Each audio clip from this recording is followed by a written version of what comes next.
नागपुर से लगभग 59 किलोमीटर दूर मौदा के पास दो लड़कों ने कुही नाला के किनारे नोटों से भरा एक बैग फेंका। उसी दिन दोपहर मौदा पुलिस स्टेशन में कुछ लोग परेशान हालत में उसी बैग के बारे में बात कर रहे थे।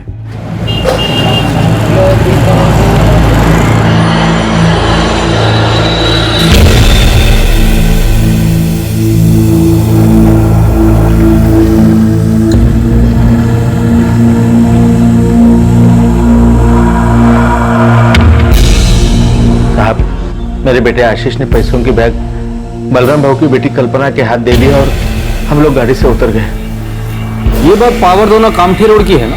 हाँ साहब, हम लोग कामठी रजिस्ट्रेशन ऑफिस में जा रहे थे प्रवीण के गाड़ी में। और वो 3 लोग थे? हाँ साहब, वो मोटरसाइकिल पे आए थे।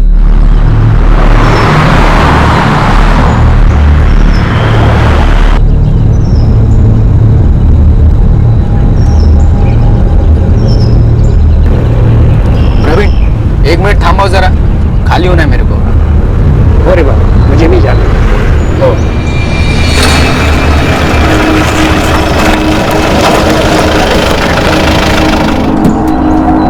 कल्पना भाई, बैग पकड़।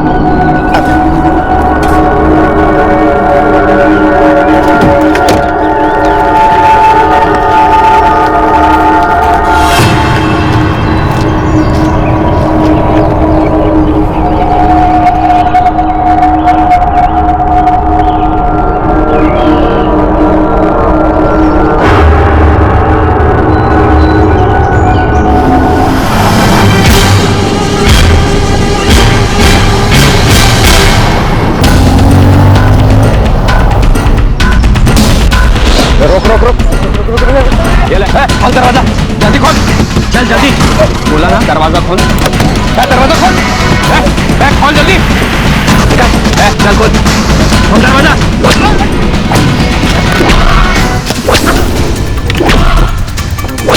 बोला ना, चल चल जल्दी, गाड़ी शुरू कर, गाड़ी शुरू कर, चल जल्दी।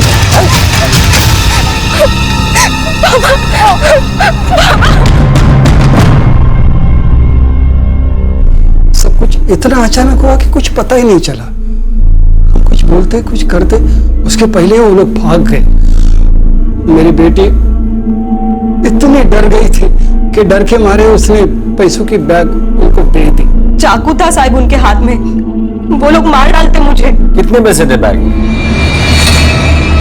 60 लाख रुपए थे साहब। 60 लाख रुपए? इतने सारे पैसे लेकर आप लोग कहां जा रहे थे? वो पैसे मुझे बालाराम भाऊ को देने के थे। उनकी खेती की जमीन मैं खरीद रहा था।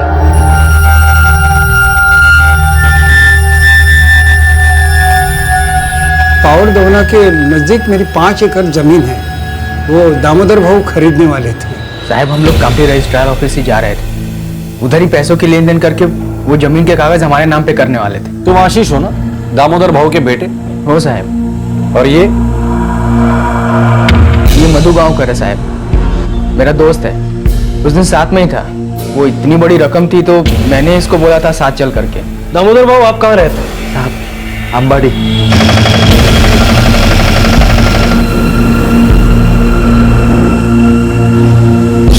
और बालाराम भाऊ पावर दवना के रहने वाले हैं।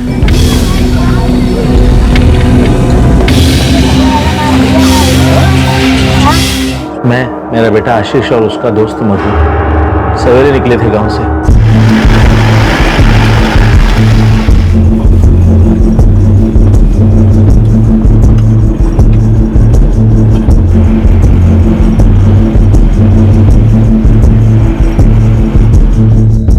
ये प्रवीण की गाड़ी भाड़े पे ली थी साहब। 9:15 बजे हमने बालाराम भाऊ और उनकी बेटी कल्पना को पावर दवना में उनके घर से साथ लिया।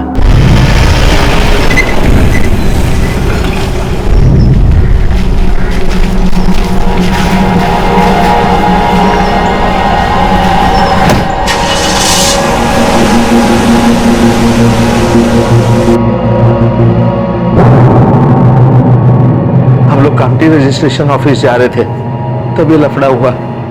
ये जमीन खरीदने के लिए मैंने 3 खेत बेच दिए साहब। अंबाटी और नेरला के। मैं तो पूरा कंगाल हो गया साहब। आप लोग 60 लाख रुपया लेकर कामठी रजिस्ट्रेशन ऑफिस जा रहे थे, ये बात किस किस को पता थी? साहब मैं, मेरी पत्नी, मेरा बेटा और उसका दोस्त, बस। और किसी को ये बात पता नहीं थी। बलराम भाऊ, आपकी तरफ से ये बात कौन कौन जानता था? अब मेरी उम्र हो गई है, मेरे सारे काम अब मेरी बेटी देखती है। हो साहब, ये बात मैं जानती थी और मेरा चचेरा भाई जगदीश जानता था। और ये जगदीश इस वक्त कहाँ है? नागपुर में। उसे वहाँ कुछ काम था, इसीलिए वो सौदे के लिए नहीं आ पाया। अब सबके अलावा और भी कोई इस बात को जानता था? जिस तरह से लुटेरे आए और बैग लूट कर चले गए, ये अचानक हुआ हमला लगता नहीं है। पर हाँ साहब, जिस आदमी ने मुझे चाकू दिखाया और मेरे हाथ से बैग छीना, बोला ना तेरे को, दरवाजा खोल जल्दी, दरवाजा खोल दे। मुझे देखो, बोला ना। उस आदमी को मैंने पहले देखा है। दामोदर भाऊ, आपको याद है उस दिन रजिस्ट्रेशन ऑफिस में आपने जगदीश को बैग खोल के पैसा देखने के लिए मना कर दिया था, क्योंकि बाहर जो आदमी खड़ा था उसके ऊपर आपको शक था। आपको ऐसे लगा कि वो हमारा पीछा कर रहा है।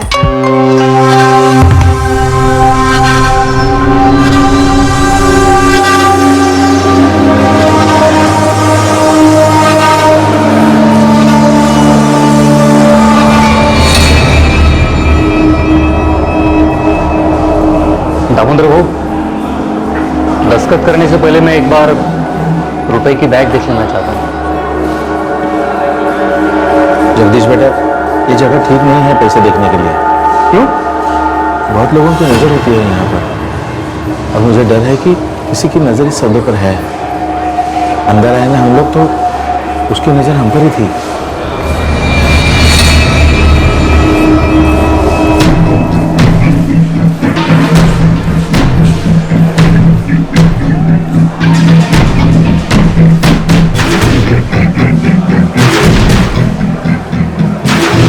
वो जो कान में बाली पहने है ना, वो उसकी नजर है हम पर।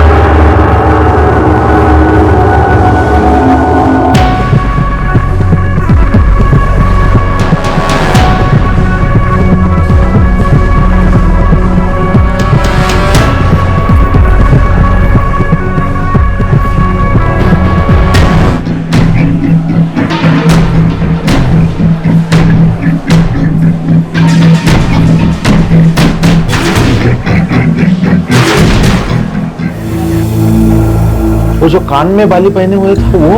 हो भाऊ, तोच। आप जानते हो उसे? नहीं साहब। लेकिन वो आदमी कामठी रजिस्ट्रेशन ऑफिस पहुंचा कैसे? आप लोगों ने तो बताया कि आपको कामठी जाते वक्त लूटा गया था, और उस वक्त जगदीश आपके साथ नहीं था। नहीं, ये 1 हफ्ते पहले की बात है, 3 तारीख की। साहब, ये सौदा 3 तारीख को होना था, लेकिन नहीं हुआ, क्योंकि मुझे शक हो गया था साहब। उस आदमी की नीयत मुझे ठीक नहीं लग रही थी। उसकी नजर हमारे पैसों पर थी। न जाने कब से वो हमारा पीछा कर रहा था, और जब हम पर हमला हो गया ना, तब मेरा ध्यान नहीं गया साहब उस पर। साहब, वो कल्पना ताई से बैग छीनने के चक्कर में था, इसके लिए वो हम लोग के पास आया ही नहीं। 3 जुलाई को आप लोग कामठी रजिस्ट्रेशन ऑफिस गए थे जमीन का सौदा करने, जिस दिन सौदा हुआ नहीं। क्या उस वक्त भी आपने इसी की गाड़ी रेंट पर ली थी?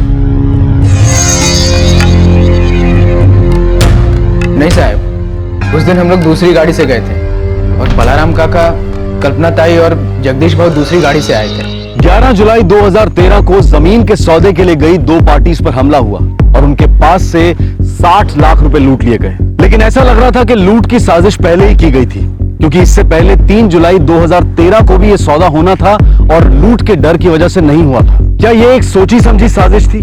क्या इस लूट के पीछे दोनों पार्टीज में से किसी एक का हाथ था? कुलकर्णी, ये लूट अचानक हुई है ऐसा लगता नहीं मुझे। सर, मेरे को तो पक्का साजिश की बू आ रही है। ये 2 पार्टी में से कोई तो एक झूठ बोल रहा है। सर, एक बात मुझे बहुत अजीब लगी। बलराम भाऊ का भतीजा जगदीश मापुसकर 3 तारीख को वो पैसे देखने की जिद कर रहा था, और जिस दिन सौदा हुआ उस दिन वो आया ही नहीं। साहब, लूट की खबर मिली और मैं झट से वापस आ गया। जगदीश, इस लूट में तेरे साथ कौन कौन शामिल था? जल्दी बोल दे। साहब, ये क्या पूछ रहे हो आप? और मैं तो आज यहाँ था ही नहीं, मुझे क्या मालूम? ये तो सबको मालूम है। फिर एक बात बता, लूट के 60 लाख रुपए कहाँ छिपा के रखे? साहब, मैं आज सवेरे काम से नागपुर गया था, आप चाहे तो फोन करके पूछ लो। तूने पूरा प्लान बनाया और खुद सटक लिया नागपुर, ताकि तेरा नाम कहीं ना आए। वो लुटेरे पहले भी आए थे, लेकिन दामोदर भाव ने उनको देख लिया था। 3 जुलाई को लूट नहीं पाए तो ये प्लान बनाया ताकि जिस दिन लूट हो तुम वहां पर रहो ही नहीं और तुम पर कोई शक ना करे। इतने सारे लोगों में सिर्फ एक पे हमला नहीं हुआ और वो है कल्पना, जिससे बैग छीनी गई। क्या वो भी इस प्लान में शामिल है? कौन सा प्लान साहब? हम लोगों का ऐसा कोई प्लान था ही नहीं, और मुझे क्या पता कि ये ऐसा कुछ होने वाला है। हाँ, उस दिन मैंने पैसे का बैग दिखाने को बोला था क्योंकि मैं देखना चाहता था सच्ची में 60 लाख है या नहीं। साहब, पिछले 6 महीने से यह सौदा चल रहा था, 6 महीने से। दामोदर भाऊ 1 एकड़ का 12 लाख देने को तैयार नहीं थे। पहले वो बोले 8 लाख, फिर 8 से 9 और फिर 9 से 10 तक बात आई, और आखिर में बलराम काका ने जो कीमत बोली थी उसी पर सौदा पक्का हुआ। और मेरे को शक होने लगा था उस आदमी के पास वाकई इतना रुपया है या नहीं। इसलिए मैं बोला कि मेरे को पैसे का बैग देखने का है। दामोदर भाऊ, दस्तखत करने से पहले मैं एक बार रुपए की बैग देख लेना चाहता हूँ। 3 तारीख को तो अपनी आंखों से 60 लाख रुपए देखना चाहता था, बराबर? हो सर, जो तू देख नहीं पाया। और आज 11 जुलाई जब जमीन का सौदा होने वाला था तब तेरा मन नहीं किया तेरी कल्पना ताई के साथ जाके 60 लाख रुपए गिनने का? बराबर, आज ही तुझे काम आ गया और आज ही तू गायब हो गया। साहब, आज से 3 दिन पहले यानी 8 जुलाई को मैं देख चुका था कि उनके पास 60 लाख है।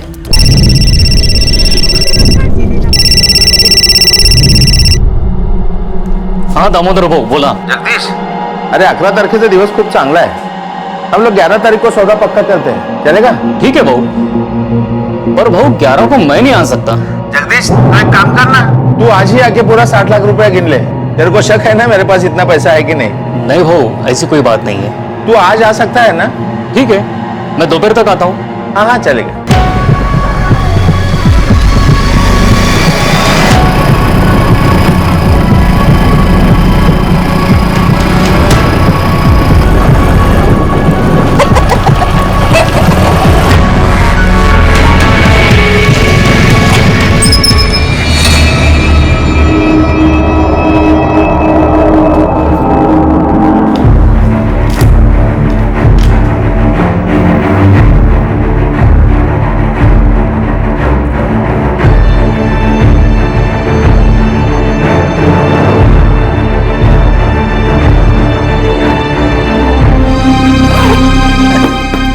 ठीक है, खातरी हो गई?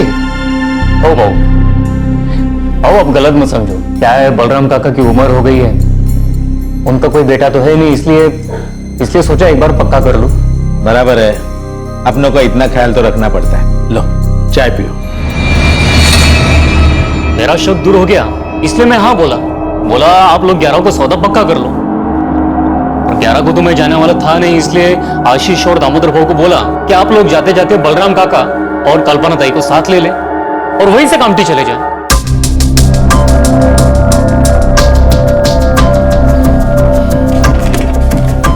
सर, जगदीश वाकई नागपुर में था। वो जिस ऑफिस में गया था वहां से कंफर्म हुआ है और उसका वहां जाना पहले से तय था। मतलब उसने कोई प्लानिंग नहीं की थी। कोई लोकल गैंग या कोई हिस्ट्री शीटर शामिल है? सर, खबरियों को काम पे लगा दिया है। अब तक तो नहीं लगता कि किसी लोकल गैंग का इसमें हाथ हो। 60 लाख बहुत बड़ी रकम है, यहाँ का कोई शामिल होता तो अब तक पता चल जाता। ये जमीन का सौदा, ये सौदे में कुछ गड़बड़ है। कुलकर्णी हो ना हो, कोई ना कोई तो अंदर का ही शामिल है इसमें। साहब, अब मेरी उम्र कितनी बची है, तबीयत भी ठीक नहीं रहती है,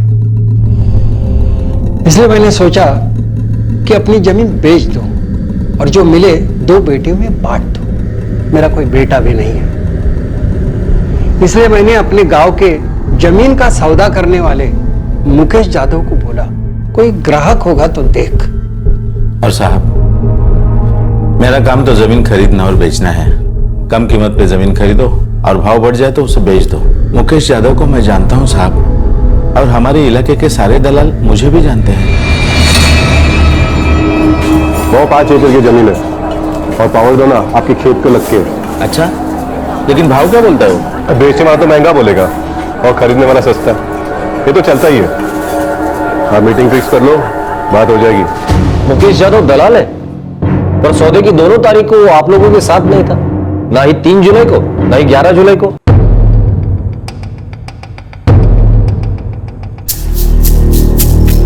नहीं दामोदर बाबा, 12 लाख से कम में नहीं बेचने का। देखो बलराम भाऊ, 15 साल से जमीन बेचने खरीदने का काम करता हूँ। जमीन देख के उसका भाव बोलता हूँ मैं। मेरे ख्याल से 9 लाख का सौदा ठीक रहेगा।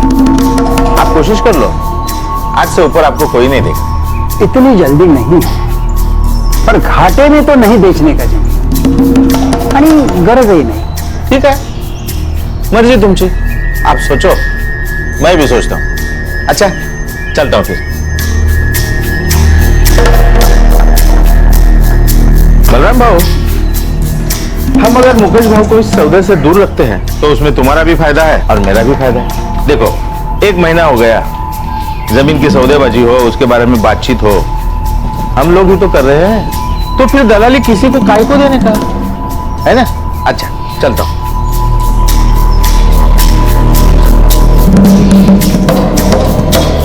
तो आप लोगों ने दलाल को बीच में से निकाल दिया? जी साहब। और मार्च से लेकर जुलाई तक सिर्फ कीमत पर बातें चलती रही? नहीं साहब, वैसे अप्रैल में ही मैंने बलराम भाऊ की 12 लाख की ऑफर को हाँ कर दी थी। अब मेरा काम तो जमीन की सौदेबाजी का है, इसलिए रजिस्ट्रार ऑफिस में मेरा आना जाना होता है साहब, इसलिए मैंने वहां से सब कागज वगैरह ठीक करवा लिया। अब सौदेबाजी से पहले तो ये सब जरूरी है ना साहब। और वो दलाल मुकेश यादव, उसको तो आप लोगों ने दूध में से मक्खी की तरह बाहर निकाल फेंक दिया। उसे तो गुस्सा आया होगा। नहीं साहब, ऐसे होता है, चलते साहब।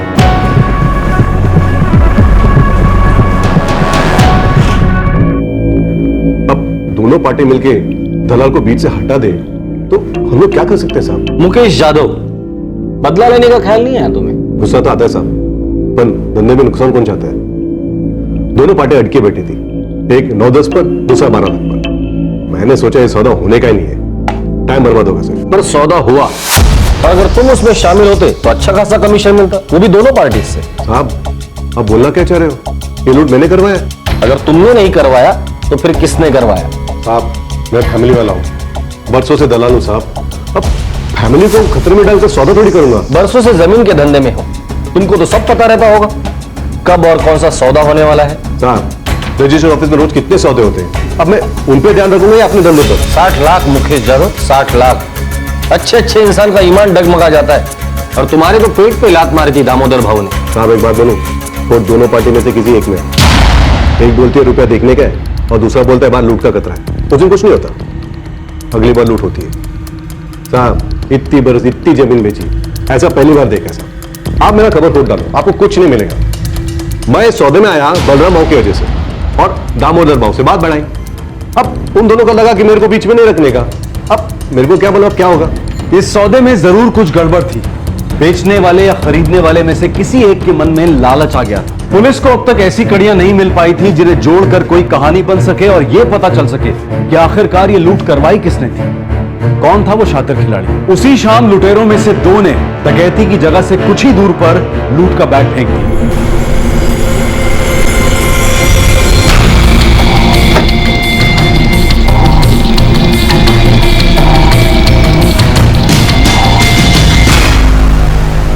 ये खेल था क्या और मकसद क्या था इसके पीछे?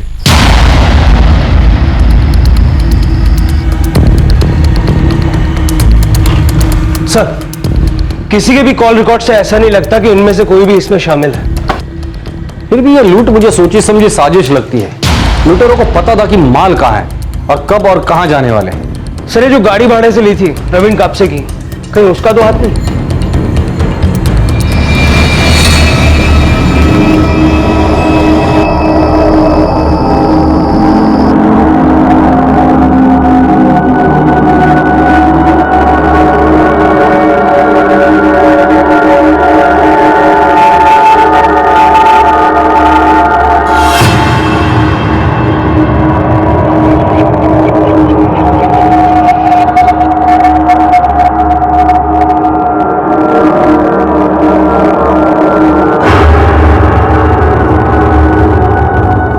मैं क्या करती, बैग देना पड़ा मुझे। तेरी कोई गलती नहीं थी, चाकू हाथ में देख के तो कोई भी यही करता। पर पुलिस को तो मुझ पे ही शक है ना, क्योंकि उन लोगों ने मुझ पे हमला नहीं किया है ना। और उसका ये मतलब तो नहीं कि तू भी इस लूट में शामिल है।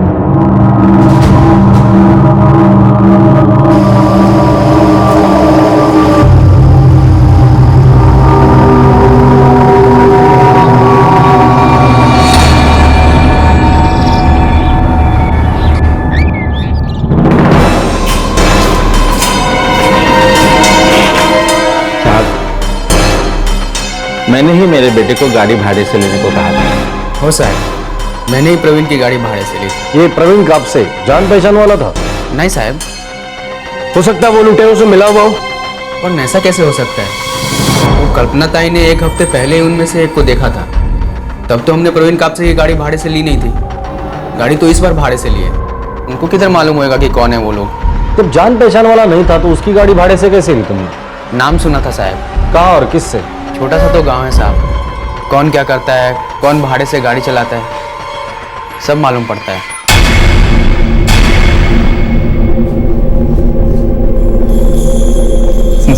साहब वो टवेरा मेरी खुद की है, कर्जे पे ली है, पिछले 2 सालों से चला रहा हूँ।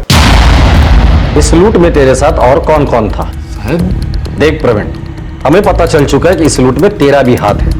अब भलाई इसी में कि सब सच सच बोल दे, वरना सच उगलवाना हमें अच्छी तरह से आता है, समझे?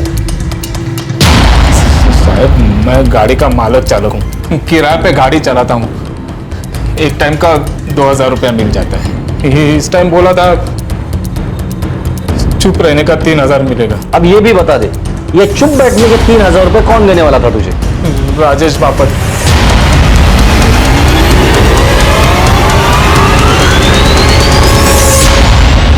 उसी ने कल्पना ताई से बैग छीनी थी।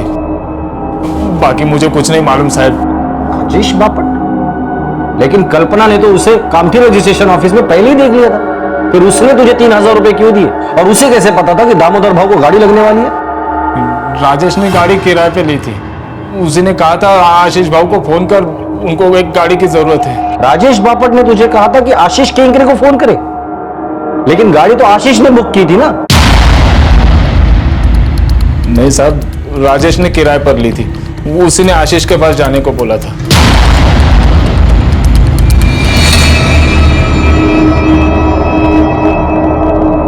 आशीष, ये प्रवीण कापसे की गाड़ी तुमने भाड़े पर ली थी? हो साहब। ठीक से याद करो। हो साहब, गाड़ी भाड़े से मैंने ही ली थी। साले, अब याद आया कुछ? हाँ? याद आया कुछ? नहीं साहब, वो गाड़ी मैंने भाड़े से नहीं ली थी। बाप के पैसे चुराने की साजिश करता है तू? हाँ? ये राजेश बापट कौन है और कहां रहता है?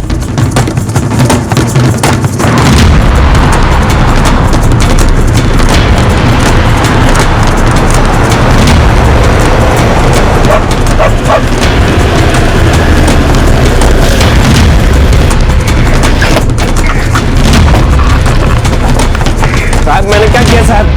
तुम्हारे तो साथी का है। साहब कौन दो साथी साहब? मेरे को कुछ नहीं पता साहब। साहब मिलिंद काशीकर और संदीप मांजरेकर साहब। मुझे छोड़ दो साहब, मुझे छोड़ दो साहब, मेरी गलती नहीं है साहब, मेरी गलती नहीं है साहब।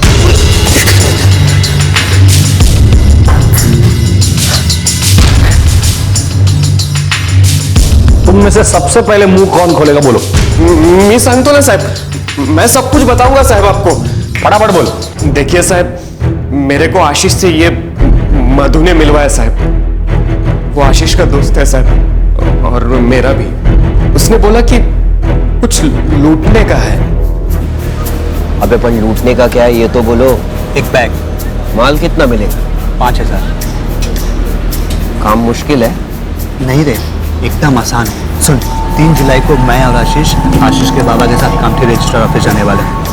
उधर उसके बाबा को पावरतोना के बलराम के साथ जमीन का सौदा करने का। उधर बलराम, उसके बेटी कल्पना और शायद उनका रिश्तेदार जगदीश भी होगा वहीं। बलराम का भतीजा है वो। जैसे वो लोग पैसे का बैग ले बाहर लाए, बैग छीनने का और भाग जाने का वहाँ से। अबे हाँ, पर उस कामठी के ऑफिस में गर्दी कितना होता है? हाँ तो बाहर आने दे उनको। हो सकता है वो लोग गाड़ी में आएंगे, उनको लूटने का और पैसों का बैग वापस करके। ठीक है? उस बैग में माल कितना होगा? वो मैं नहीं बता सकता। तो बैग उठा और भाग। और सुन, हरे रंग का बैग होगा और बैग लाके मेरे को और आशीष को देने का। ठीक है? ये अकेले आदमी का काम नहीं है, मुझे और आदमी लगेंगे। तो ले किसी को लाने का है तो? इनके अलग से 5-5 हजार रुपए लगेंगे। दिया। और फिर तू संदीप और मिलिंद को साथ लेकर आ गया। और साहब, हम सबको 5,000 रुपए मिलने वाला था साहब। साहिर, तेरे बाप के पैसे पर तेरी पहले से ही नजर थी। वो तो अच्छा हुआ कि 3 तारीख को तेरे बाप ने इस कान के बाली वाले को देख लिया, वरना तो उसी दिन उड़ाकर लेके जाता था 60 लाख रुपया।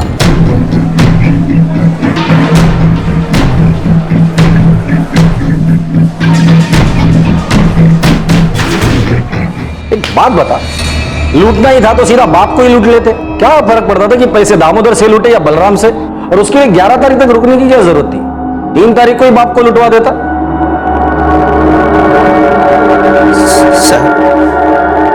साहब, ये सारी प्लानिंग मेरे बाबा की थी। पैसे लूटने का आइडिया भी बाबा का ही था। अरे अरे सुनिए तो, इनको कहाँ लेके जा रहे हो? साहब साहब, इनको तो लुटेरों ने लूटा है साहब। साहब, ये सब झूठ है साहब। मैंने कहीं लूट उठ की साजिश नहीं करवाई है साहब। अगर मैं करवाता तो पैसा मेरे पास वापस चला था। अब घर ढूंढ लो साहब, एक पैसा नहीं मिलेगा। ये सब झूठ है साहब, सब झूठ है।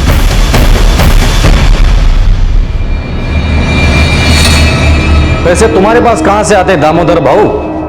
तुम तो पूरी दुनिया को टोपी पहना रहे हो।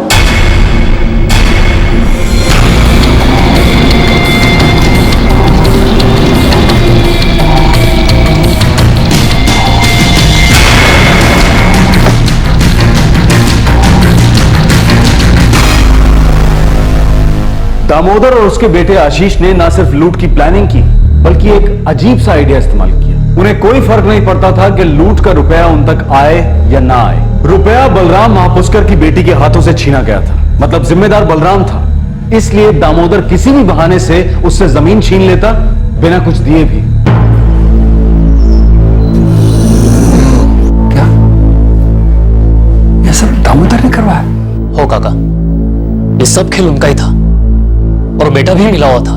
और वो 60 लाख रुपए की बैग बाद में लुटेरों ने नाले के पास डाल दी। पर क्यों?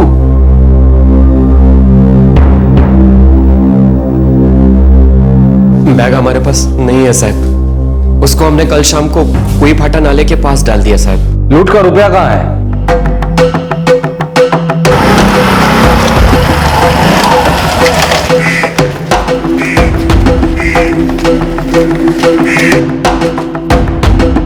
हमको हमारे काम का रोकड़ा कभी मिलेगा? मधु ने बोला है कि पहले वो लोग पुलिस में शिकायत करेंगे। वो हमें शाम को फोन करेगा। राजेश, मेरे को लगता है इस बैग में बहुत माल है। हाँ, वजनदार है। देख तो नहीं कितना है।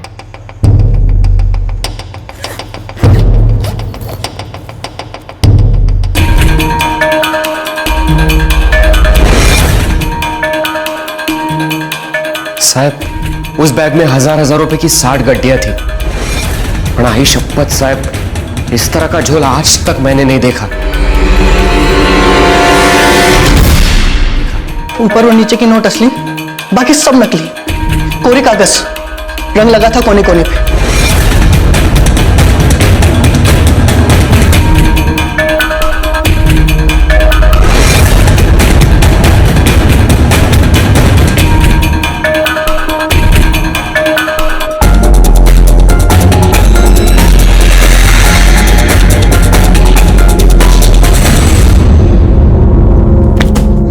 ये दामोदर भाऊ और ये आशीष साला सबको उल्लू बना रहे हैं। अगर हमको भी चूना लगा दिया तो? साला ये दामोदर भाऊ और आशीष की तो इस गड्ढे के ऊपर और नीचे के नोट तो असली है। अपना अपना हिस्सा हल्का करो। ये बैग यही कहीं फेंक देंगे। अबे नकली नोट का लफड़ा है, अपन इस फंसेंगे। चल।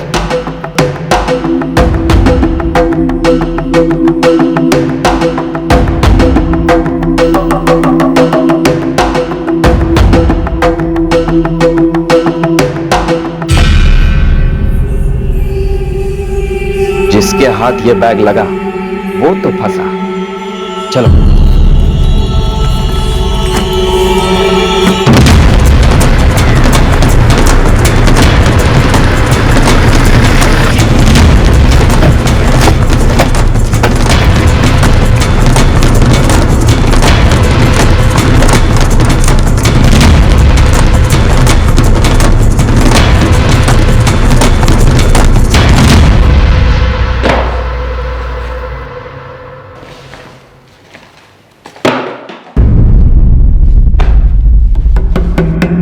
वाह, काय डोकं है। तो ये प्लानिंग थी तुम्हारी। तुम्हारे पास 60 लाख रुपए थे ही नहीं ना।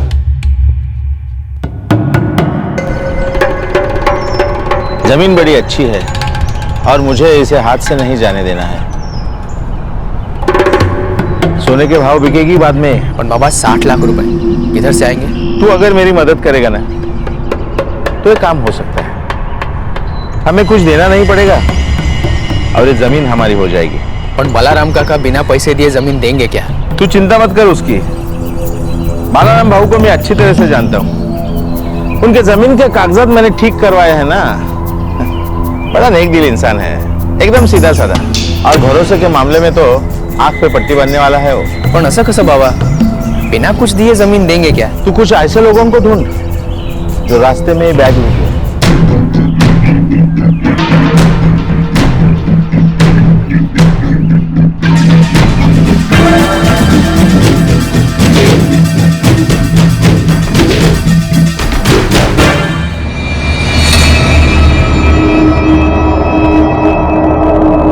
उस दिन 3 तारीख को बैग में सिर्फ 40-50 हजार रुपए ही थे और मुझे डर लग रहा था कि जगदीश ये पैसे देख ले तो ये सौदा टूट जाएगा। जगदीश बेटा, ये जगह ठीक नहीं है पैसे देखने के लिए। क्यों? अंदर आए ना हम लोग तो उसकी नजर हम पर ही थी। दामोदर भाऊ, तुमने प्लान तो ऐसा बनाया था कि रुपया अगर लूट भी जाए तो बलराम और उसके परिवार के हाथों से, पर बीच में जगदीश ने टांग अड़ा दी और तुम्हें तुम्हारा प्लान बदलना पड़ा।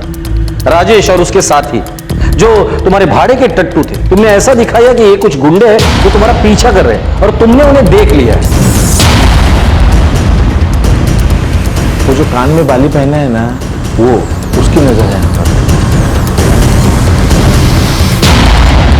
सब कुछ वैसे ही चल रहा था जैसे तुमने सोचा था। सिर्फ एक बात उल्टी पड़ गई। जगदीश ने रुपए देखने की मांग की। एक बात बताओ, जो 60 लाख रुपए तुमने जगदीश को दिखाए थे, उसका इंतजाम कहां से किया? वो तो सिर्फ दिखाने के वास्ते मैंने दोस्तों और रिश्तेदारों से इकट्ठा किए थे साहब। अच्छा, और उससे तुम्हें नकली नोटों की गड्डियों का आइडिया आ गया। आशीष, 11 तारीख नक्की हो गई है। जगदीश नागपुर गया हुआ है, वो नहीं आएगा। तो एक काम कर, एक गाड़ी भाड़े पे उठा।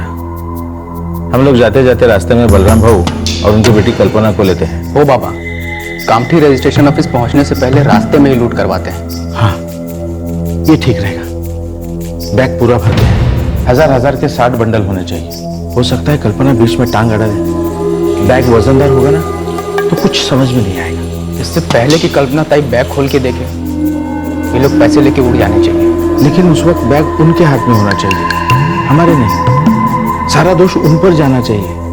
हमने उनको पैसा दे दिया, लेकिन उनके हाथों में से कौन उड़ा ले गया पता नहीं चलना चाहिए, वरना ये जमीन हमारी नहीं हो सकेगी। बाबा, मेरे पास एक आइडिया है।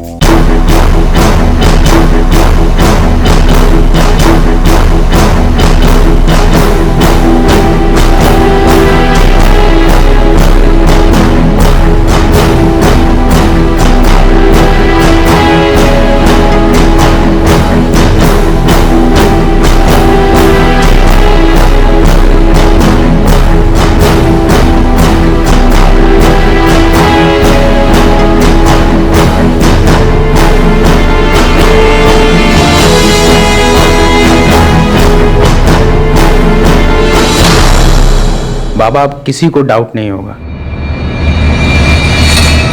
दामोदर भाऊ, तुम लोगों की शक्ल सूरत देखकर कोई कहेगा नहीं कि इस भोली सूरत के पीछे छिपा दिमाग एक खुरापती मुजरिम का है।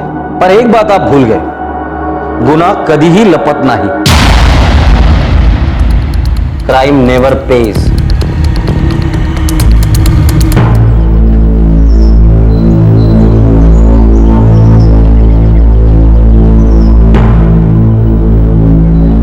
बाबा, चहा थंड होतोय।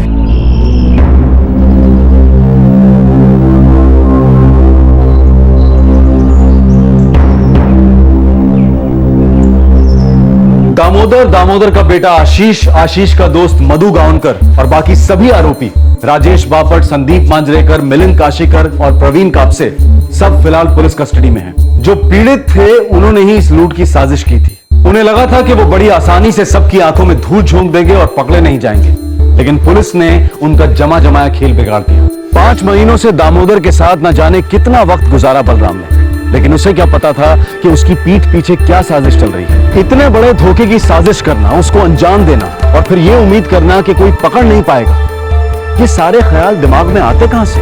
रोज सुर्खियों में आने वाली स्कैम की खबरें, रोज होने वाले नए नए घोटाले और फिर ना होने वाली कार्रवाई, क्या इस सब को देखकर लोगों की हिम्मत बढ़ती होगी? कल हमने अपने देश के स्वतंत्रता दिवस की 66वीं वर्षगांठ मनाई। आजादी के 66 साल और पिछले 1 दशक में याद रहने लायक क्या है? सिर्फ करप्शन, स्कैम, घोटाले। ये नए जमाने का नया प्लेग है जो फैलता ही जा रहा है, लेकिन इसकी दस्तक को हम कब तक अनसुना करेंगे? हमारे आज के एपिसोड की दूसरी कहानी।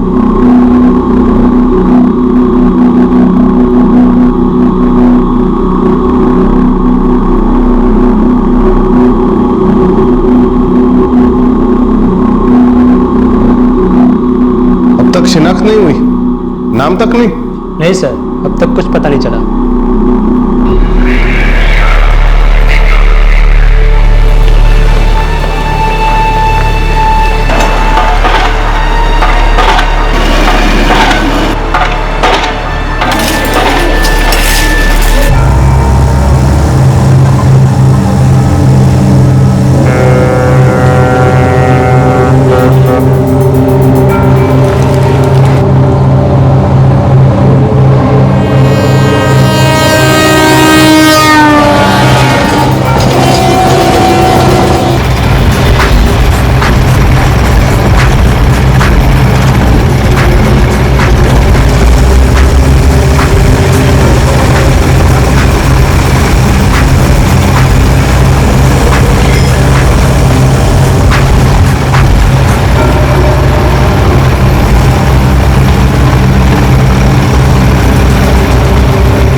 क्या वीरेंद्र, तू फिर लेट हो गया? 8:15 बज रहे हैं। माफ करना, थोड़ा बस मिलने में टाइम लग गया। लेकिन रोज रोज का यही ड्रामा है। तेरी वजह से मुझे 1 घंटे ज्यादा काम करना पड़ता है यहाँ पर। आगे से मैं तेरे से लूंगा अपना ओवर टाइम, समझा? कल से एकदम बिल्कुल टाइम पे आऊंगा। चल एंट्री चेक कर लो।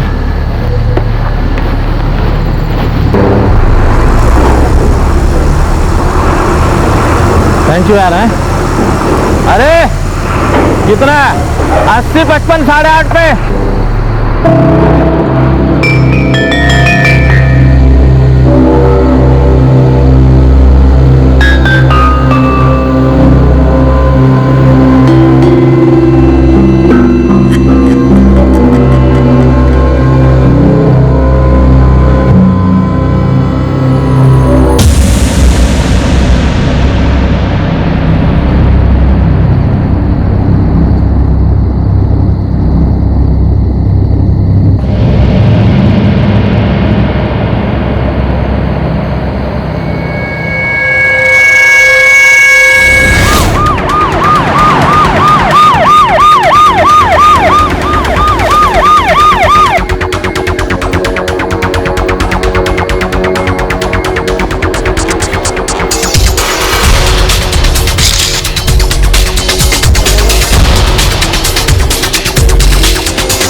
आइडेंटिफिकेशन के लिए बॉडी के पास कुछ भी नहीं मिला। साहब मैं यार्ड नंबर 23 का सिक्योरिटी गार्ड हूँ। रोज की तरह राउंड पे निकला था, तभी मेरी नजर इस लाश पे पड़ी। किसी ने चिल्लाने की आवाज नहीं सुनी? साहब रात को बहुत कम लोग रहते हैं काम पर, आवन जावन कम ही रहता है लोगों का। अरे लेकिन कोई यार्ड के अंदर आया, इस आदमी को मारा, तो ये मरने वाला चिल्लाया नहीं होगा, चीखा नहीं होगा? मुझे नहीं पता साहब, मैं तो रोज लेट आता हूँ ड्यूटी पे। आज भी 8:15 बजे आया था, तब से तो कुछ नहीं सुना। कौन है? कौन ये? यहाँ का वर्कर है? साहब अगर ये वर्कर होगा तो गेट पर इसके आने का एंट्री होगा साहब। देसाई, बॉडी पोस्टमार्टमला पाठवून दे। साहब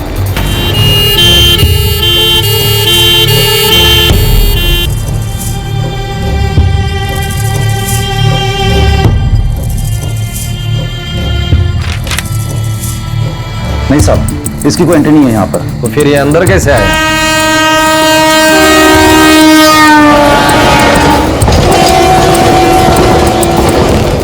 कभी कभी लोग इधर से भी आते हैं और ये हमारी मालगाड़ी की रेल है साहब, जो आगे जाकर के वेस्टर्न और सेंट्रल रेलवे की ब्रॉडगेज में मिल जाती है।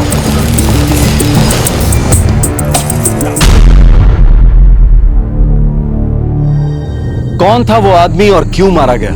मुंबई पोर्ट ट्रस्ट के पास ही मिली इस बेनाम लाश की शिनाख्त पुलिस के लिए किसी भूल भुलैया से कम नहीं थी।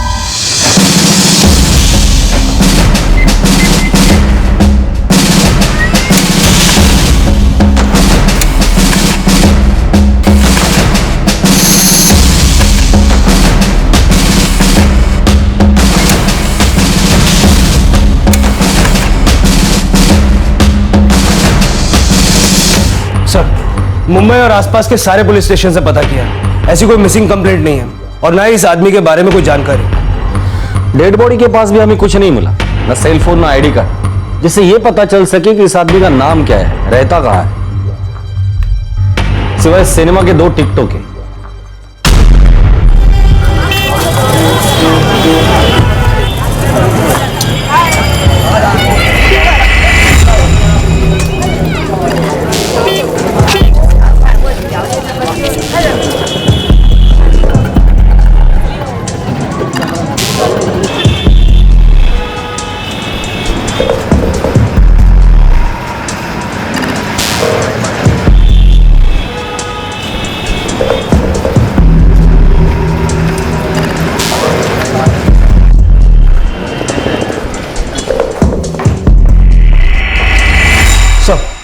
कोई बॉडी लेने या तलाश करने भी नहीं आया अब तक। ताज्जुब है, इस आदमी को पहचानने वाला एक भी आदमी मुंबई में नहीं है। सर, पिक्चर की 2 टिकटें हैं, उस एंगल में इन्वेस्टिगेट करें, हो सकता है कोई क्लू मिल जाए। ठीक है, अब तक तो ये एक ही सुराग हमारे पास है।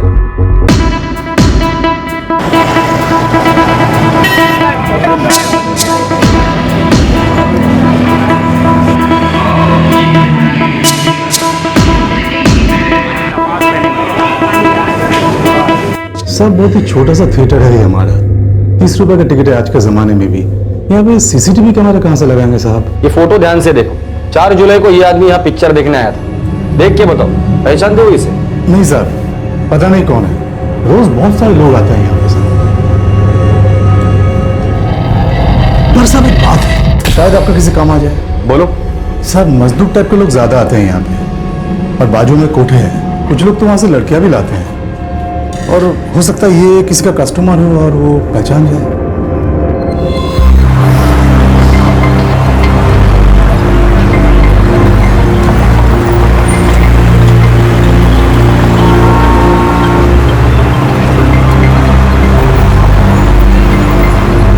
बहुत सारे कोठे और उनमें काम करती न जाने कितनी औरतें, इनमें से कोई शायद उस आदमी को जानता। ये तो घास के ढेर में से सुई ढूंढ निकालने से भी ज्यादा मुश्किल था।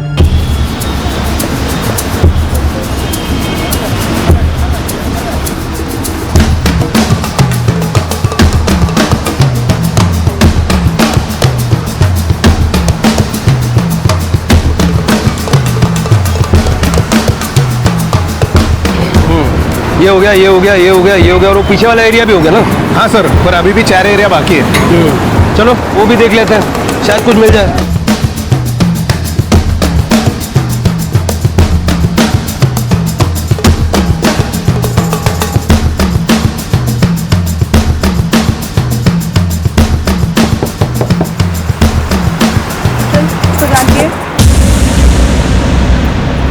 नहीं मालूम कौन है ये,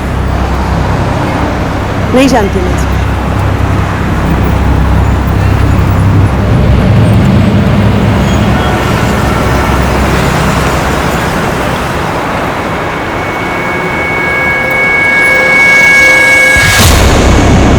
अरे छोड़, कहाँ लेके जा रही है?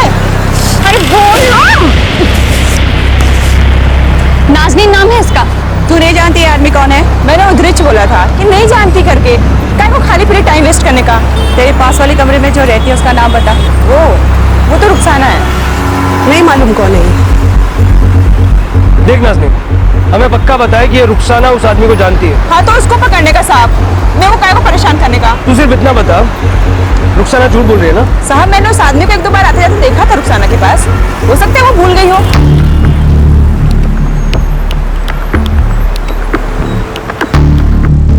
तू जानती है इसको रुखसाना? नहीं, नहीं जानती। हमें पता है तुम झूठ बोल रही हो। एक बार बोला ना साहब, नहीं जानती मतलब नहीं जानती। अभी भी झूठ बोल रही हो। मैं सच्ची बोल रही है साहब। हमें सिर्फ ये पता करना है कि ये आदमी है कौन। साहब, धंधे से सर उठाने का टाइम नहीं मिलता।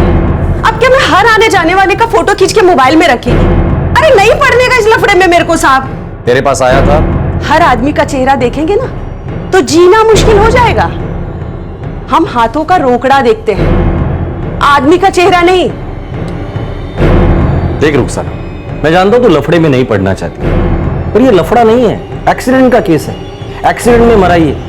अब इसकी फैमिली होगी, उनको इन्फॉर्म करना होगा। बेचारे की बीवी बच्चे होंगे। फिर बता दे, क्या जानती है इसके बारे में? साहब, ये कौन है ये तो मैं नहीं जानती, पर हाँ आया था ये मेरे पास 2-3 बार, यही कोई 1 आध महीने पहले। तेरी मैडम को तो मालूम होगा ना? मेरे को मेरा मालूम, अपनी कोई मैडम नहीं है। ये तुम्हारे पास आया कैसे? वो मेरा एक पहचान वाला उसको लेकर आया था। कौन? जमाल। पूरा नाम बोल। अशरफ जमाल। साहब वो मेरा पुराना कस्टमर है, वही उसको लेकर आया था मेरे पास। ये अशरफ जमाल मिलेगा कहाँ? वो तो नहीं पता साहब, वो कोई कंस्ट्रक्शन साइट पे दिहाड़ी मजदूरी का काम करता है। किधर? इधर ही वडाला में कहीं।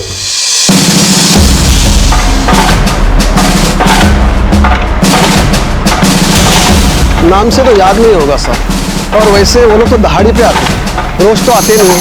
आप कॉन्ट्रैक्टर लोगों से पूछ लो, शायद उनको पता होगा। अशरफ जमाल? नहीं साहब, मैं किसी अशरफ जमाल के बारे में नहीं जानता।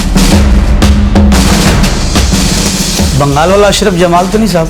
कहाँ का है पता नहीं, कुछ 35-36 साल का है। हाँ साहब, 35-36 साल का ही है, बीवी बच्चे वाला है साहब। कहाँ मिलेगा साहब? 2 हफ्ता तक तो हमारे यहाँ आया करता था, करिया काम करता था। अब वो गांव चला गया बंगाल, 2 हफ्ता पहले गया साहब। उसका गांव का नाम है कुछ बारेसात कुछ गांव का नाम है साहब। इसको पहचानते हो साहब?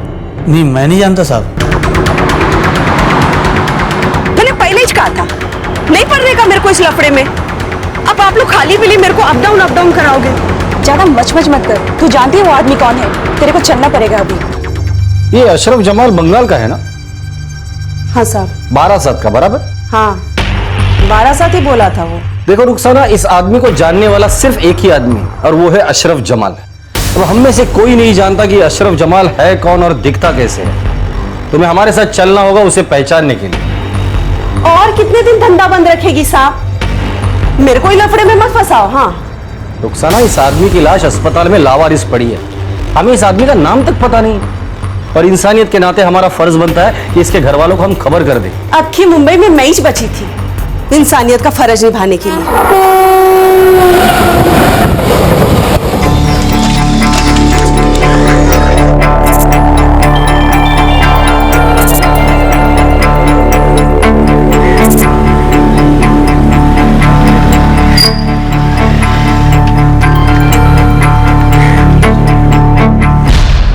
अभी 7 गांव और बाकी है, और 12 जिला है साहब। बहुत सारा गांव है जिला में, और यदि अशरफ जमाल इधर का है तो मिल ही जाएगा। ठीक है, इस काम के लिए अगर ज्यादा लोगों की जरूरत है तो ले लो, लेकिन ये अशरफ जमाल मुझे किसी भी हालत में चाहिए। ठीक है साहब।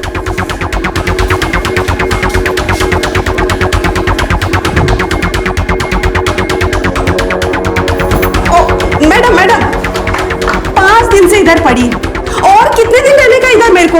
जब तक अशरफ जमाल नहीं मिल जाता है तब तक। मैडम, अरे मेरे को काय को फंसा रहे हो तुम लोग?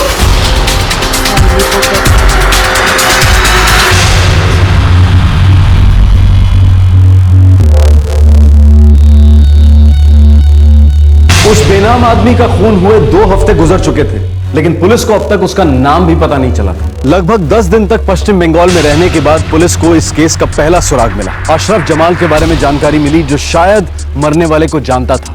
हेलो, हाँ साहब, मिल गया अशरफ। कहाँ है वो? इधर ही चांदपुर में देसी दारू के अड्डा में पड़ा है, पी के टूने है साहब।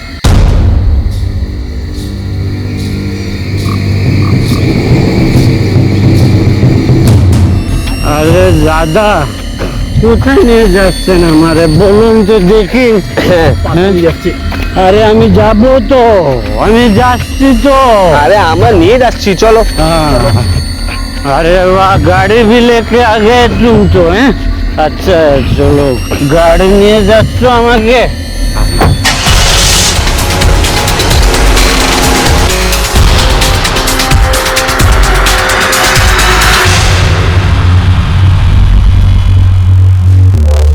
ये अशरफ जमाल हाँ साहब यही है।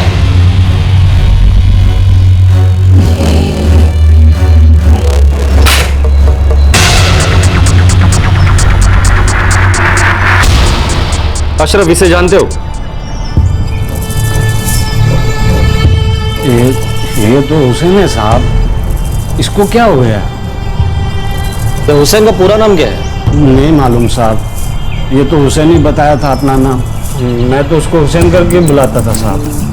देख अशरफ हुसैन का मर्डर हो चुका है और हम लोग इसके परिवार वालों को ढूंढ रहे हैं ताकि इसकी बॉडी उनके हवाले कर सके और इसके खूनियों को भी पकड़ने आए। साहब मैं इसके परिवार के बारे में कुछ नहीं जानता साहब वो 2-3 हफ्ता इसके साथ काम किया था वो कंस्ट्रक्शन के साइट पे साहब इसके अलावा कुछ नहीं पता साहब।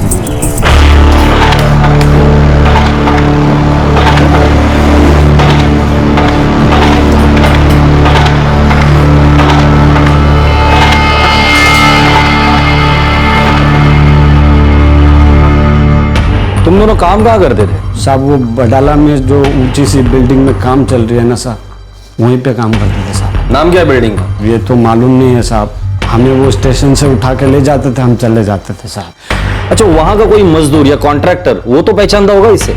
हो सकता है साहब।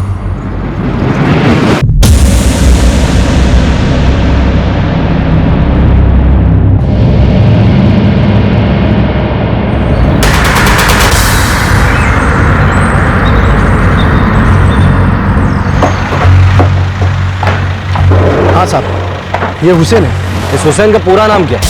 ये रहता कहाँ था और इसके फैमिली के बारे में क्या जानते हो? अब इसका बायोडाटा तो मुझे नहीं मालूम साहब लेकिन इतना मालूम है कि ये ग्रैंड रोड स्टेशन के बाहर खड़ा रहता था वहीं से इसको मैंने 3-4 बार उठाया।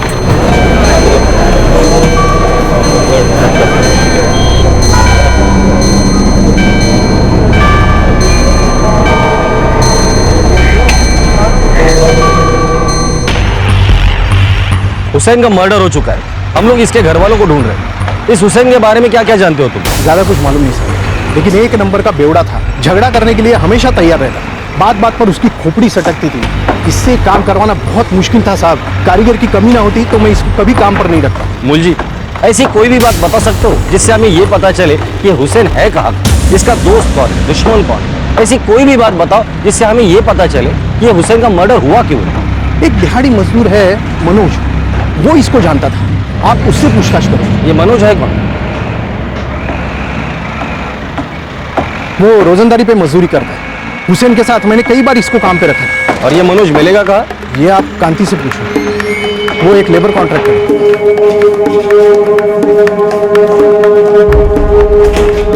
कांति मुझे मनोज चाहिए। साहब मनोज तो इधर नहीं है मेरी जानकारी में तो गांव चला गया। गांव कहाँ है उसका? उत्तर प्रदेश का है साहब 2 हफ्ते पहले उसका एक्सीडेंट हो गया था उसके बाद वो गांव चला गया। इसको जानते हो? नहीं साहब। ये भी मनोज की तरह मजदूरी का काम करता था?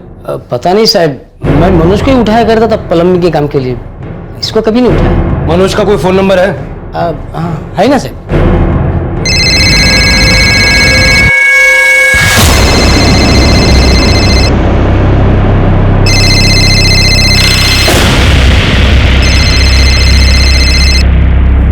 हेलो मनोज जी बोल रहा हूँ आप कौन? इंस्पेक्टर जादव बोल रहा हूँ वडाला पुलिस स्टेशन से। जी साहब क्या हुआ साहब? ये तुम्हारा दोस्त हुसैन कहाँ है? हुसैन मुंबई में ही होगा साहब मैं तो इधर गांव में हूँ। क्या हुआ साहब? अब क्या किया हुसैन ने? मुझे हुसैन का पूरा नाम चाहिए। उसके फैमिली के बारे में क्या जानते हो तुम? साहब उसने कभी अपना पूरा नाम बताया नहीं मैं उसे हुसैन ही बुलाता था साहब और ज्यादा जान पहचान तो थी नहीं हमारी हम एक ही जगह काम करते रहे बस इतना ही साहब और वैसे भी मैं उससे 2 हाथ दूर ही रहता था साहब। क्यों? साहब एक तो वो बहुत पीता था ऊपर से जरा सी बात पे सबसे झगड़ा करता था साहब और कोई भी उसको काम पर लेना ही नहीं चाहता था। मजदूर कम हो, मजबूरी हो, तभी उसको बुलाते थे साहब। मनोज, तुम्हारे दोस्त हुसैन का खून हो चुका है। क्या? किसने मारा होगा उसे?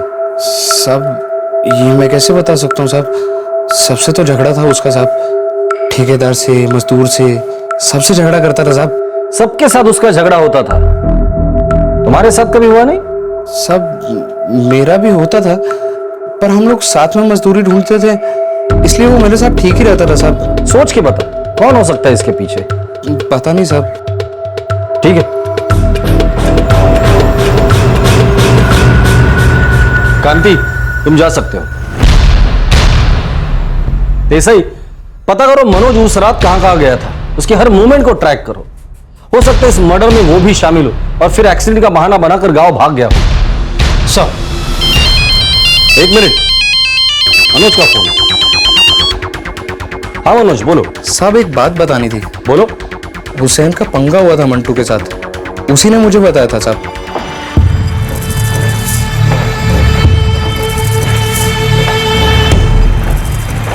हुसैन, अब तू क्या बैठने को आएगा इधर?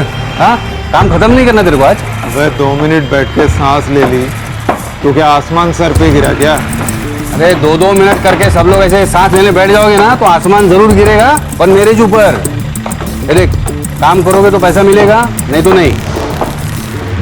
बात तो ऐसे करता है जैसे एहसान कर रहा है काम देके और पैसा देके। हुसैन, तू सबसे पंगा लेना बंद करना।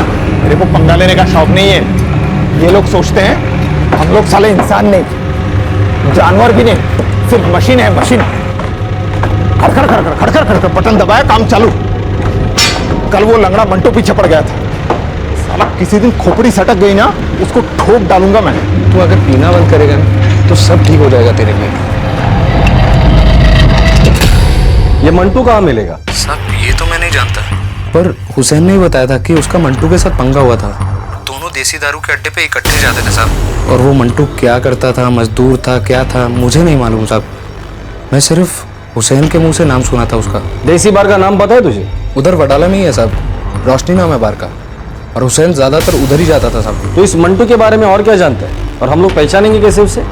मैं उसे नहीं जानता साहब, पर हाँ हुसैन उसे लंगड़ा बोलता था साहब, मंटू लंगड़ा। ठीक है,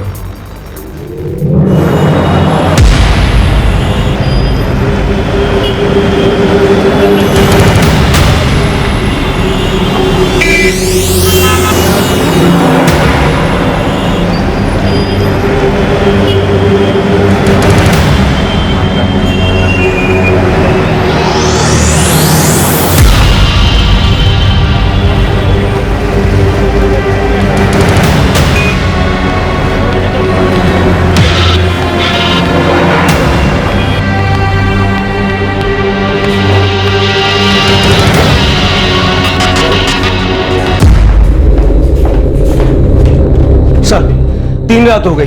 मनोज ने बताया था वैसा कोई भी आदमी उस बार में नहीं आया। इस मनोज के बारे में कुछ पता चला? नहीं सर, ऐसा नहीं लगता कि उसका मर्डर में कोई हाथ है।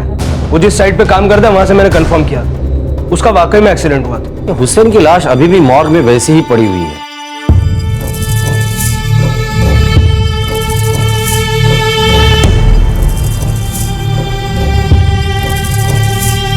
सर किसी दूसरे स्टेट से काम की तलाश में आया होगा। इनका कोई फिक्स ठिकाना तो होता नहीं है, रोजगार की तलाश में रोज सुबह स्टेशन के बाहर खड़े रहते हैं। कौन इनका नाम पता लिख के रखेगा? बात तो ठीक है देसाई, पर मर्डर किया किसने वो तो पता करना ही पड़ेगा। हो सकता है हुसैन को जिसने मारा है वो उसकी फैमिली को जानता होगा। हो सकता है सर।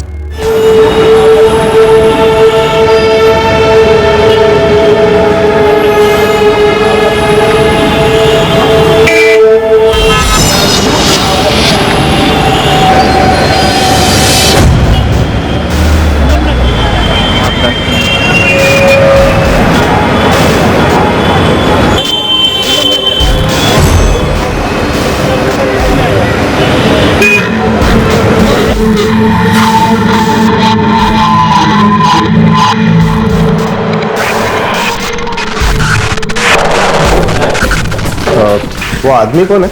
कौन? जो लंगड़ा के चलता है, आखिरी टेबल पर बैठा है। अरे वो मंटू है। मंटू?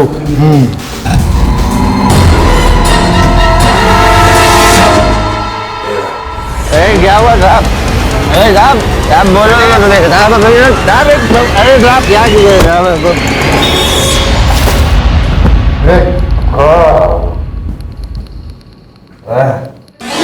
तूने मारा इसको? दिखता नहीं है बराबर साहब।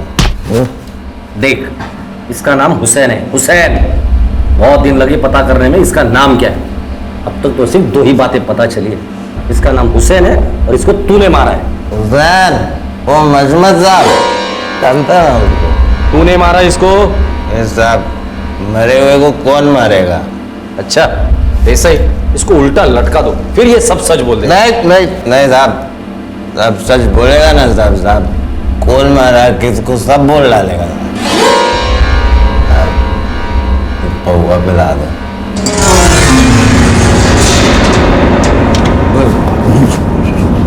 चल अब बता दे, किसने मारा हुसैन को? अभी साहब बहुत चढ़ गई है, सुबह बात करते हैं। बस साले, चल के तो अपनी एक टांग पे आया था, अभी मुंह नहीं खोला ना तेरी दूसरी टांग भी तोड़ दूंगा। चल बता। चलो ठीक है साहब, बता देता हूँ। चल बता। बोलना। हुसैन को मैंने मारा था, साथ में मेरे दो दोस्त थे, बबलू चंदर। वो करती साहब हुसैन में 2 कौड़ी का मजदूर, मैं कॉन्ट्रैक्टर। फिर भी साला सबके सामने गाली देता था मेरे को साहब। हाँ तो क्या पूरा नहीं करेगा काम? बार बार कान मत खा, काम बोला है हो जाएगा। तू मच करेगा ना तो नहीं होगा। नहीं, मेरे को अभी पूरा काम चाहिए। चलो चल, अभी तो मैं नहीं करता, तू उखाड़ ले जो उखाड़ना। ए हुसैन, कॉन्ट्रैक्टर मैं, तू नहीं समझा क्या? चल। भाई तू सिर्फ ठेकेदार है, मेरा बाप तो नहीं ना जिसकी मैं सुनूं।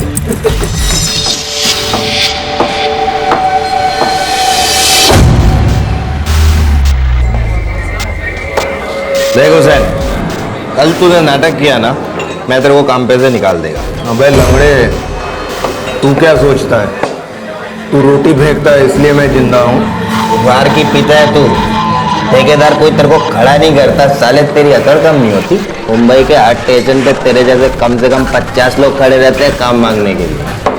चल ठीक है, कल से किसी और को उठा लेना, मेरे को भी तेरे साथ काम पे नहीं आने का। पछताएगा तू, रोएगा साले एक दिन।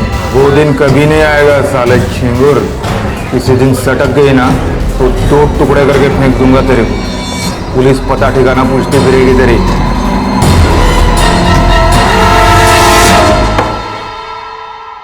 बस साहब, खोपड़ी दारू का भट्टी बन गए। मेरे से ऐसे बात की, तभी सोच लिया साहब इसका तो ठीक करने का ही है। अब बोला चंदर और बबलू को साले का ऐसा सेटिंग करने का है, काम मांगना भूल गया। पकड़ लिया उसको तीनों ने।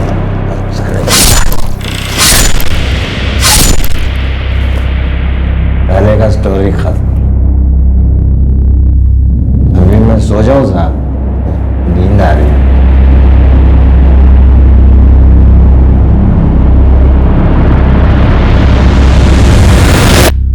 सर, उस मंटू ने पूरा पुलिस स्टेशन सर पे उठा रखा है। अरे बुलाओ ना साहब को, मेरे को बात करने का है। क्या रे, क्यों हल्ला कर रहा है? क्या साहब, इधर काहे को बंद कर रखा है? मेरे को काम पे जाने का है साहब। साहब मेरा पूरा काम, साहब पूरा लोग मजदूर इंतजार कर रहे होंगे साहब मेरा। चुप, क्यों शोर मचा रहा है? शोर काहे का साहब? ये लोग बोल रहे हैं मैंने किसी हुसैन को मारा है। कौन हुसैन साहब? मैंने नहीं मारा किसी को, फंसा रहे मेरे को ये लोग। जास्त शानपना करो नको साहब। मैं ठेकेदार हूं साहब, मर्डर वर्डर काम ही नहीं मेरा। रात को टाइट होकर पूरी स्टोरी बोल चुका है तू। क्या क्या बोला मैं? सब में क्यों मारेगा किसी हुसैन को साहब? साहब मेरे को देरी हो रही है साहब, मेरे को साइट पे जाने का है साहब। साइट पे जाना है तुझे? देरी हो रही है? अब तेरी उतर गई है ना, अब तू सब सच बोलेगा। साहब खाली पीली गरीब को फंसा रहे हो साहब। मैंने नहीं मारा साहब किसी को, मैं सच्ची बोल रहा है साहब। ऐसा लगने लगा था कि पुलिस के हाथों हुसैन का कातिल लग चुका है। पुलिस को पूरी उम्मीद थी कि मंटू से पूछताछ कर हुसैन का पता, पूरा नाम और सब जानकारी मिल सकेगी। पिछली रात मंटू ने जुर्म कबूल किया, लेकिन सुबह होते ही उसने यू टर्न ले लिया। क्या कभी इस केस को क्लोजर मिलेगा? क्या मरने वाले को नाम, पता, परिवार आइडेंटिटी मिल पाएगी?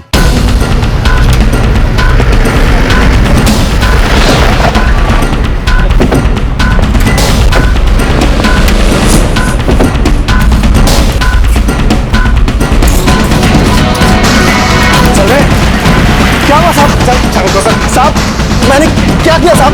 साहब मुझे क्यों लेके जा रहे साहब? चंदर का है? पता नहीं साहब, बहुत दिन से उसको देखा नहीं। चला। कैसे मारा हुसैन को? साहब मैंने किसी को नहीं मारा। हमें पता है कि तुमने, चंदर ने और मंटू ने मिलकर हुसैन को मारा है। मंटू अब हमारी हिरासत में, उसने सब कुछ सच सच बता दिया है, पर आज उसने अपना बयान बदल दिया। अब वो ये कहता है कि तूने और चंदर ने मिलके हुसैन को मारा है।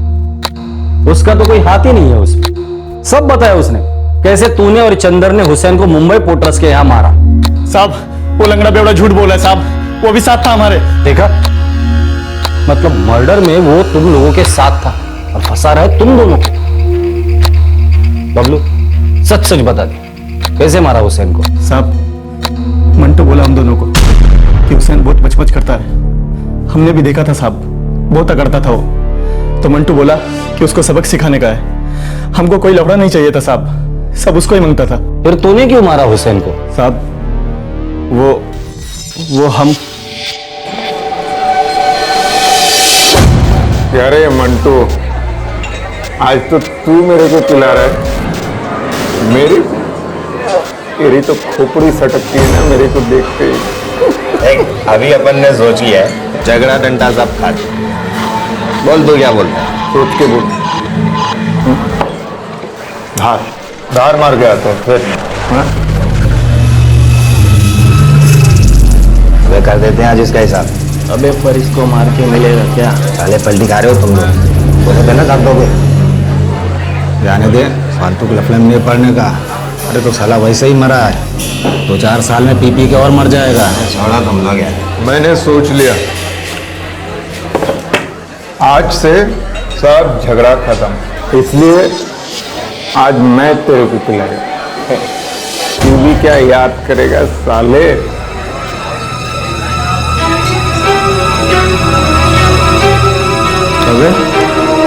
आज बहुत माल है तेरे पास। सब कॉन्ट्रैक्टर लोगों के साथ पंगा लेके सबसे वसूली करनी, सबका हिसाब खत्म।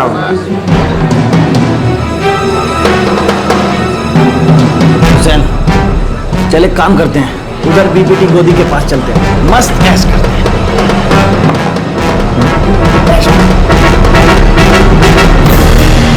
चलो साले के ऐश करते हैं। हमने सोचा था हुसैन का पैसा मार देंगे और मंटू जो चाहता है वो भी कर देंगे। मंटू भी खुश, अपन भी खुश।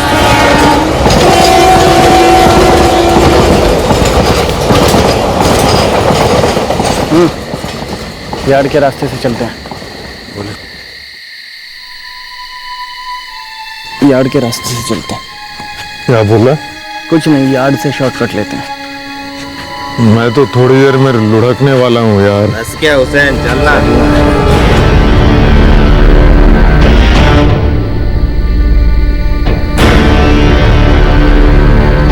वो पावस्कर है ना, पावस्कर, वो मेरे को टशन देता है।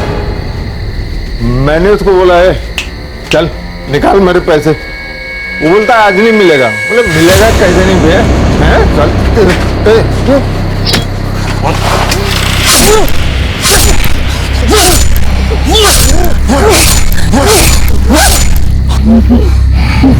ये चंदर कहाँ है? नहीं पता साहब, हम तीनों ने सब माल आधा आधा किया। उसके अगले दिन से मैंने चंदर को कभी नहीं देखा। ये हुसैन का घर कहाँ है और उसके घर वाले कहाँ हैं? वो नहीं मालूम साहब। हम लोग साइड पर मिलते थे या फिर बार में। कौन किधर रहता है क्या मालूम साहब।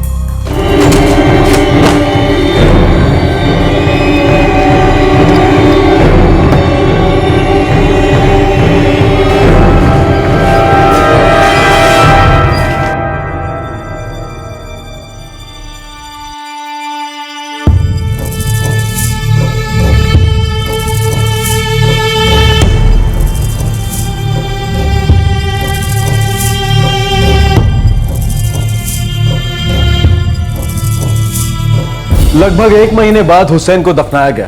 और उससे कुछ समय पहले ही इस हत्या का तीसरा आरोपी चंदर भी पकड़ा जा चुका था। मंटू, बबलू और चंदर अभी पुलिस की हिरासत में है। हुसैन की शिनाख्त करने में, उसके खूनियों तक पहुंचने में पुलिस ने जरा भी कोताही नहीं बरती।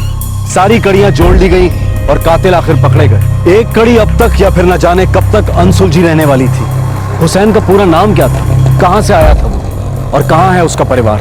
दूर दराज से न जाने किस किस गांव से ये लोग रोजी रोटी की तलाश में शहरों में आते हैं। कुछ कारीगर, कुछ सिर्फ मजदूर, कुछ हुनर की कमाते हैं, कुछ मेहनत की। शहरों को सिर्फ वो हाथ चाहिए होते हैं जो ईंट पर ईंट रखते जाएं, मंजिलों के ऊपर मंजिलें बनाते जाएं, इमारतें खड़ी करती जाएं, हमारे घर बनाते जाएं, हमारी और कईयों की जिंदगी कंप्लीट करते जाएं। और उनकी जिंदगियां कभी कभार बिना क्लोजर, बिना समापन के खत्म हो जाती हैं।